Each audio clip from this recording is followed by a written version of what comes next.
Muito bem, então temos esse desafio aqui para resolver usando ponteiros, né? Então, criar uma função que já tem uma observação importante aqui, que deve ser void, que receba como parâmetros um vetor de inteiros com n valores, certo? Determina o maior elemento do vetor e o número de vezes que esse elemento ocorreu. Então, beleza, vamos lá. Vamos criar uma função void. Eu vou chamar de examina vetor. Essa função ela vai receber o vetor de inteiros. Então, int vetor e o tamanho do vetor. Além disso, a gente vai precisar de dois outros parâmetros, que vão ser os parâmetros de retorno, certo? Então, a gente vai retornar o resultado e a quantidade de vezes que o resultado aparece.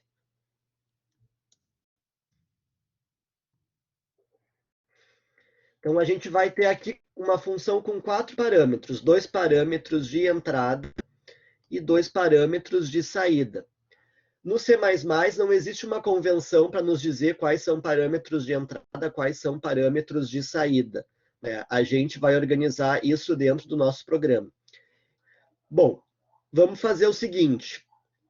Vamos criar lá no main esse vetor para passar ele por parâmetro e verificar já se a gente vai ter acesso direitinho a ele.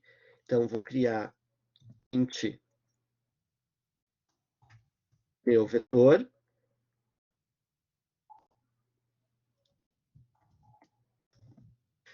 E aí já vamos colocar os elementos nele.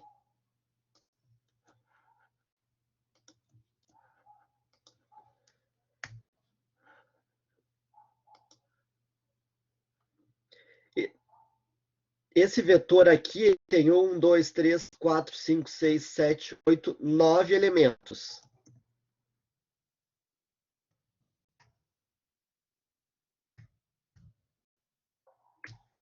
Certo?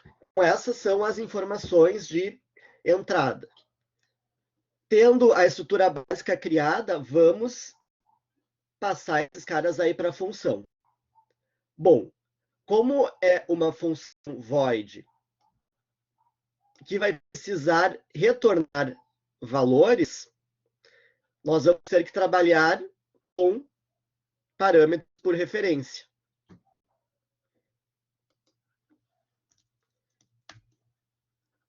Então, vou colocar aqui o e-comercial, né, para o resultado e para a quantidade. Então, eu vou precisar lá no main fazer o quê? Criar duas variáveis para receber o retorno. Que é o seguinte, uma inteiro que vai armazenar o maior número. Opa.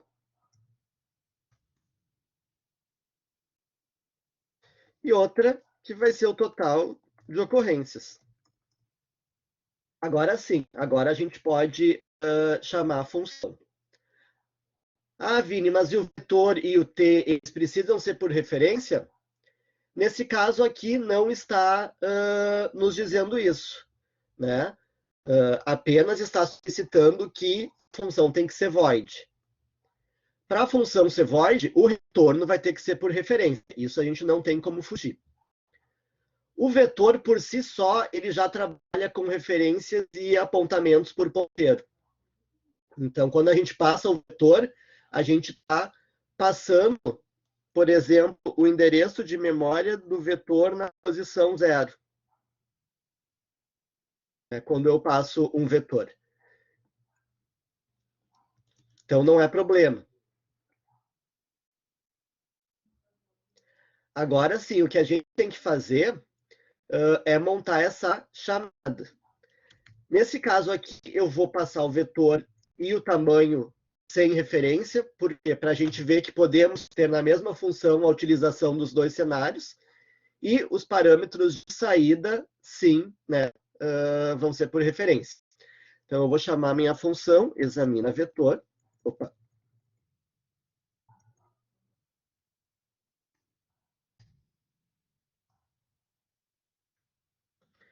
Passando quem? Passando para ela o meu vetor, passando para ela o tamanho do vetor, passando para ela o maior número, passando para ela o total de ocorrências. Com a chamada da função feita, né, passando os parâmetros direitinho, podemos começar a brincadeira. Vamos fazer o seguinte, vamos fazer um for para imprimir o vetor só para a gente ter certeza que os dados estão chegando onde tem que chegar. Então, vamos lá, for int i igual a 0 e menor que quem? O i, nesse caso, vai ser menor que o t, que é o tamanho do vetor.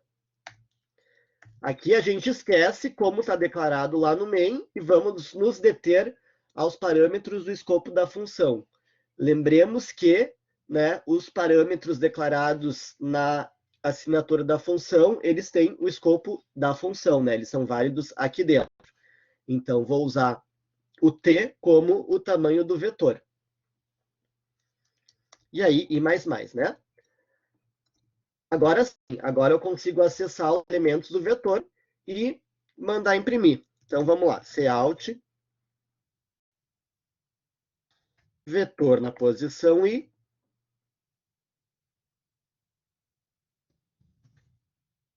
endl, ponto e vírgula. Com isso, a gente já consegue chamar para ver o resultado, né? Ele vai ter que imprimir no console todos os elementos do vetor. No nosso caso, 5, 2, 15, 3, 7, 15, 8, 6 e 15 de novo. Bora lá, mandar rodar. Muito bem, temos o resultado aqui no console, então nossos dados estão chegando direitinho na função. Beleza, vamos utilizá-los. Então, já estou percorrendo o vetor. Eu vou ter que percorrer o vetor para quê? Para encontrar o maior valor. Então, como que eu faço isso? Eu vou declarar uma variável, maior valor, igual a 0. E aí, aqui dentro, eu preciso montar uma condição, né? Então, vetor na posição i, e eu vou comparar ela com o dado armazenado na minha variável de maior valor. Então, se o vetor na posição i, ou seja, se o valor naquela posição for maior que o maior valor, o que, que vai acontecer? Eu vou armazenar esse valor na minha variável de controle, né? Maior valor igual vetor na posição i.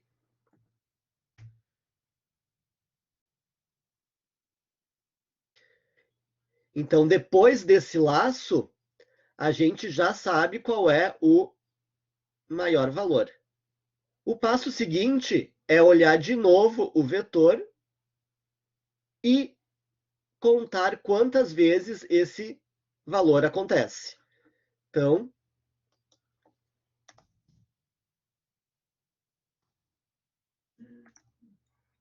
vou chamar de conta. Conta vezes.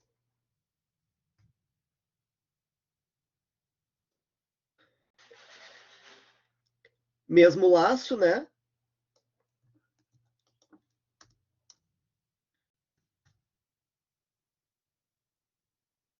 Então, qual vai ser a condição?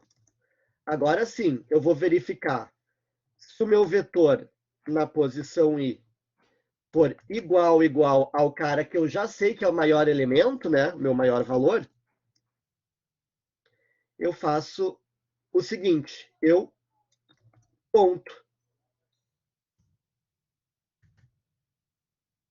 Então, com a contagem pronta, a gente pode ir para o pulo do gato, que é fazer o resultado receber o maior valor e a quantidade receber a contagem de vezes que esse valor está aparecendo, né? Então, como é que eu faço isso? Eu simplesmente atribuo resultado igual ao maior valor. Opa, resultado. E a quantidade é igual a conta vezes. Vejam que dentro da função, o resultado e a quantidade eu uso como variáveis normais, certo? Porque eu quero atualizar o valor que está armazenado deles. E atualizando o valor que está armazenado nesses caras, eu estou atualizando lá no endereço da variável que foi recebida por parâmetro. No meu caso aqui, as variáveis criadas lá no main. Poderia eu, ao invés de maior valor e ao invés de conta vezes usar resultado e usar quantidade? Poderia, né? Mas assim, então, fica mais claro que as informações podem ser independentes, né? E aí, na hora do retorno, a gente atribui os valores de saída, né? Então, aqui a gente está atualizando os parâmetros de saída, de retorno. Então, agora a gente esquece essa função, está feita. E lá no main, o que eu tenho acesso? Eu tenho acesso ao maior número e total de ocorrências. Vamos fazer o seguinte, vamos mandar imprimir esses caras.